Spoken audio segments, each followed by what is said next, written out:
Kerizinen is located in Brittany, France. This is where the apparitions of the Blessed Virgin Mary took place, from September the 15th, 1938 to October the 1st, 1965. Jeanne-Louise Ramonet saw the Virgin Mary and Jesus Christ during 71 apparitions. She recorded the numerous messages received, 65 in total in notebooks that were later published. On September the 15th, 1938, 28-year-old visionary Jeanne-Louise, a sick and fragile woman and born into a poor family, as she was tending cows when a brilliant light filled the field. Within it appeared the Virgin Mary, clothed in blue and white, suspended above the earth in quiet majesty. With motherly gentleness, the lady reassured her, "Do not fear, I mean you no harm. You will see me several times in the coming years, and then I will tell you who I am and what I ask. A new war threatens Europe.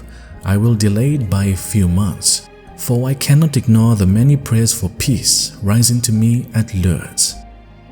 In the months that followed, an inner call drew Jeanne-Louise back to the field.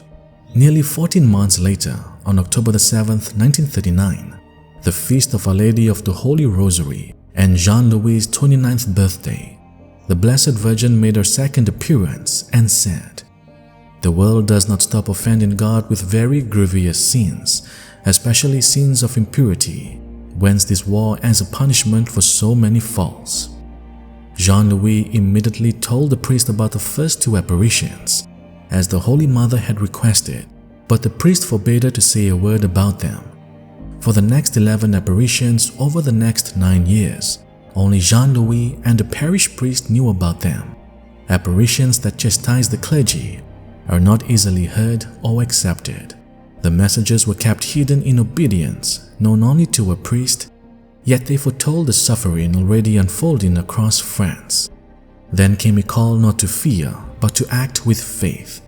In the third message of December the 1st, 1939, the Blessed Mother urged, "Be sure to arm yourselves with prayer and sacrifice, while your soldiers are using physical weapons." In a quiet room, the visionary Jeanne-Louise kneels in prayer as a gentle light gathers and the Virgin Mary appears with a sorrowful calm.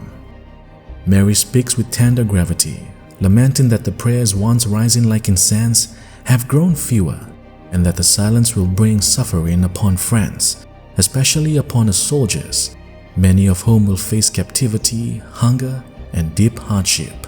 But the vision shifts. A distant rumble of war approaches like thunder. Mary's voice softens as she warns her children that grave hours are about to strike, that danger advances, and that the shadow of invasion from Germany threatens their homeland.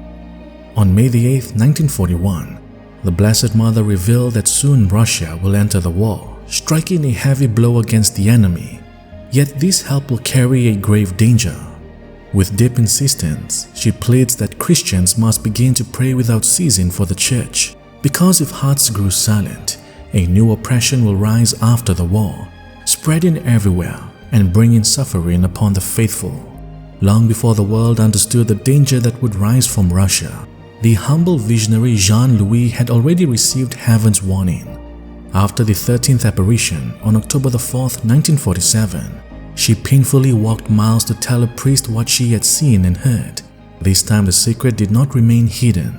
A young girl overheard, carried the story to the village, and soon the news spread.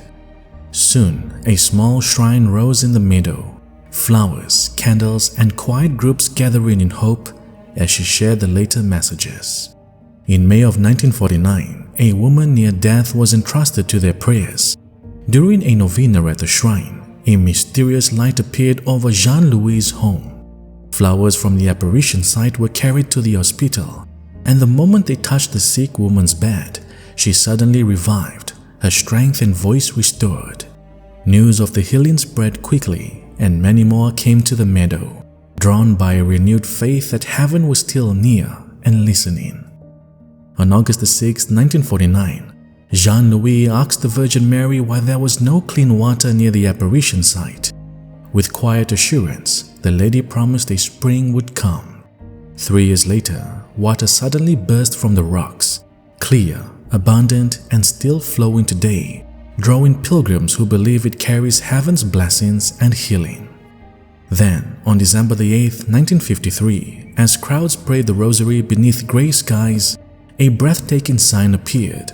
A blazing red sun seemed to plunge towards the earth, splitting into radiant halves that spun in opposite directions, casting waves of color over the land. People watched in awe as the sky itself seemed alive with light. In later gatherings, another wonder filled the meadow. A shimmering snow of light like glowing petals drifting through the air, vanishing before touching the ground, accompanied by a mysterious fragrance. News of this remarkable phenomena, attested to by over 1,000 witnesses, now began to radiate through Brittany and the rest of France. During the 24th apparition on December 9, 1949, Our Lady told Jeanne-Louise, "Go to your bishop. I want him to organize prayers and pilgrimages on this site, and that a chapel be built here.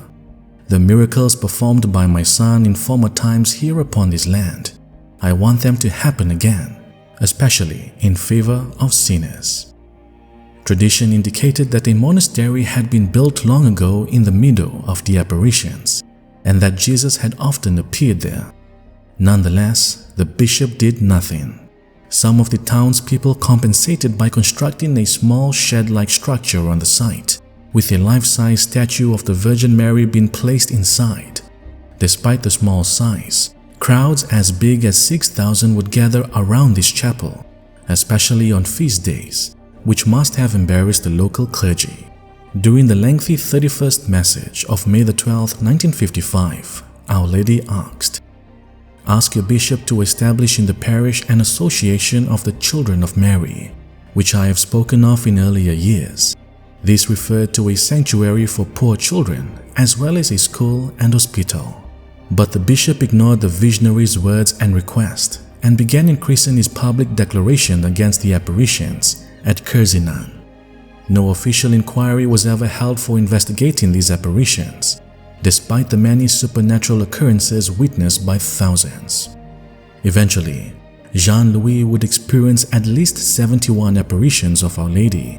Some included secret messages not revealed. In others, the Virgin did not speak even though she appeared to her.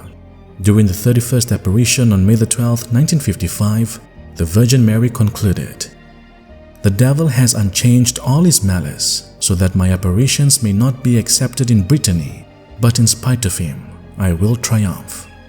It was later revealed that Jeanne-Louise had been given an animated tableau. During the 11th apparition on May 1, 1944, she was shown images of men hoisting a red flag and priests trying to stop them. The priests were threatened, abused, and stones thrown at them. In a corner of the tableau, the devil appeared very happy, encouraging the abuse of the priests. In another corner was a weeping Blessed Virgin. The inscription on the tableau read, "The image of communism." What is significant is that the worldwide threat of communism was not fully realized until after 1953. At the time of this tableau, the Soviet communists were the much appreciated allies of the West. During 1961, Jeanne-Louise became increasingly disabled and stayed home more frequently. After 1978, obscurity descended over these apparitions. Devout groups in Canada, France, and Belgium have worked to perpetuate the memory of holy events at Kerizinen.